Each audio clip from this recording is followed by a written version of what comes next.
Hello and welcome to Lone Investor. So I'm going to do a quick update on the stocks and the stock market. So first, let's talk a little bit about Annie.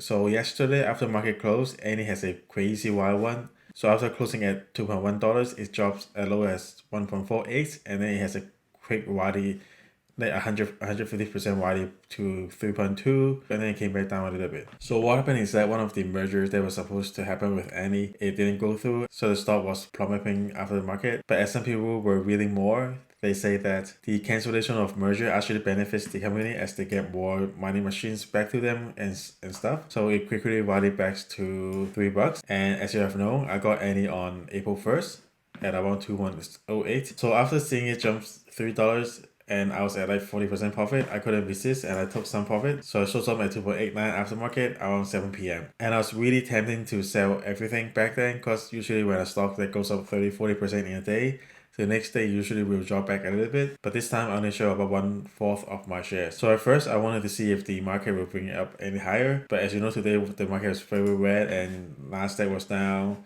S&P was down, and only Annie was up. So in the morning when it was going up, I just decided to sell a bit more at 2.17 and 2.5. So now I still hold a small position at 2.08 and I'll probably buy my shares back when it touches the China again, so which is around $2.2. And if you have noticed, I bought Mawa today. As I mentioned, the market was deep red and it has to do with the Fed giving out a statement saying that they will tighten the economy faster than expected, maybe as soon as May. And it drove Mawa to one of my support line and I bought it at around $27. And if you're looking at Nasdaq is also at support line. And this time, I think it will break the support and drop a little bit below. So I'm looking at maybe the 50 days moving average. So if it does drop to the 50 days, Bitcoin will probably touch one of the downtrend line again, which is around 43.8K. And 43.6K is also one of the support line on a long-term trend line. So when Nasdaq does drop back to 13,800 level, I will not be surprised to see Bitcoin going to 43.5K area. And by then, Mawa might drop to around $23, which I will add again. So between 27 and 23, I won't set a stop loss since it is very close to one another. If you set a stop loss somewhere in between and then it might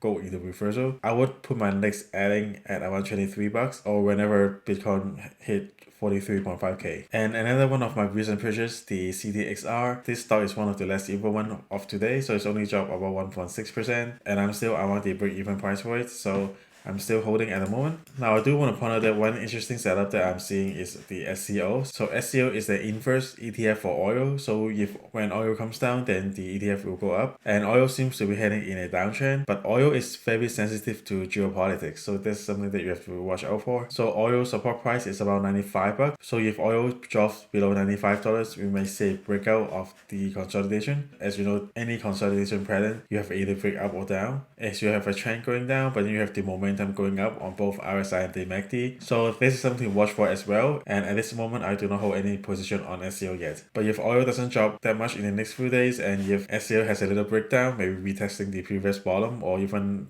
under the previous bottom, I might consider opening up a position on it just for the short term, but I'll see what happens. So this is it for the market update and I'll see you guys next time.